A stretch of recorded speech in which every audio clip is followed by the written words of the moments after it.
जन्मान्दस्य यतोऽन्वयादितरत चार्थेष्वविघ्नस्वरा तेने ब्रह्महृदायादिकवये मुह्यन्ति यत्सूरयः तेजोवारिमृदां यदा विनिमयो यत्र त्रिसर्गो मृषा धाम्ना स्वेन सदा निरस्तकुहकं सत्यं परं धीमहि सत्यं परं धीमहि। ભગવાને પ્રથમ શ્લોક જ ભાગવતજીની અંદર શું કીધું? સત્યમ પરમ ધીમહિ. ભાગવતજી કોને પ્રિય થશે? તો કે સત્યનું આચરણ કરતા હશે, પ્રિય વાણી બોલતા હશે. અને કોઈ સાંપ્રદાયિક આમાં લખ્યું નથી કે વૈષ્ણવ પરમ ધીમહિ. તો વૈષ્ણવ એમ કે આ ગ્રંથ અમારો, આ પુરાણ અમારું.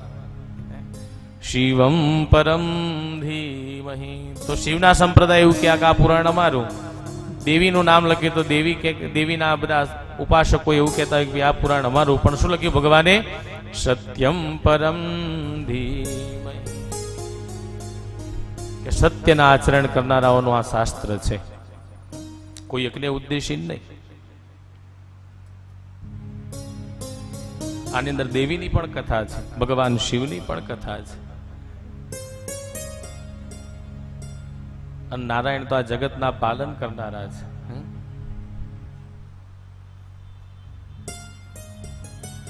કારણ કે જગતનું પોષણ કરનારા, જગતનું રક્ષણ કરનારા. પેલું કહેવાય ને કે માણસ ભૂખ્યો ઉઠો ખરો પણ ભૂખ્યો ઊંઘતો નથી. એ ઈશ્વર છે, એની કથા છે. એટલા માટે કીધું સત્યમ પરમ ધીમહિ.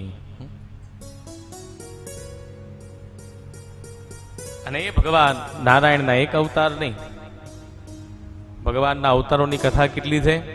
કેટલા અવતાર છે? આપણો ધર્મ કયો? મેં હમણાં કીધું ને, કયો ધર્મ આપણો? સનાતન. તમને ખબર છે આપણા સનાતન ધર્મનો લકી અંક કયો? ખબર છે? બોલો.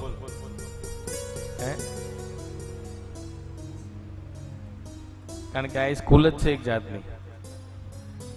કયો છે? 9. એમ 9 તો પૂર્ણ અંક કહેવાય. કયો અંક કહેવાય? પૂર્ણ અંક.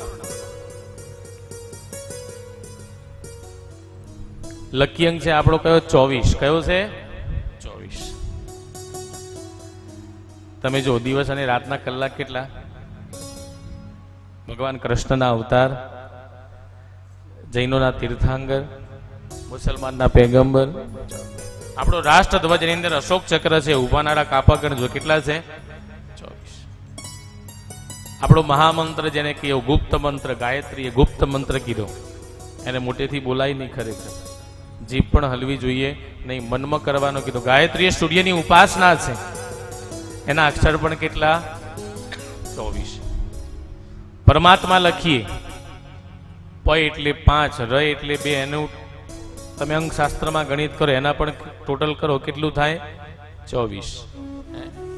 ડોક્ટર મુદત આપ કેટલા કલાકની? 24 કલાક. જાઓ લઈ જાઓ. સોપારી આપવા વાળા નહીં કહેતા 24 કલાક. 24 બધે સંકળાયેલું છે.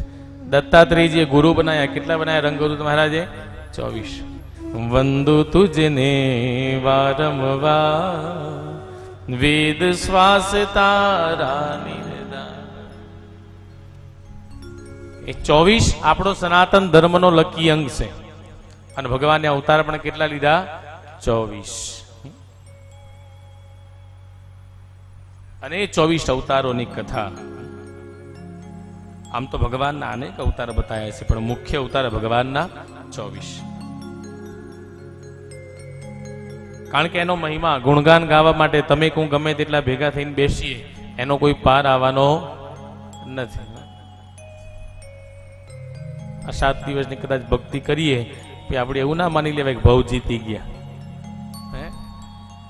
એ તો આપણે ખાલી શેષ માત્ર જ ભગવાનની ઉપાસના કરી. બાકી દેવતાઓ પણ એની પૂજા કરવા માટે સમર્થ નથી.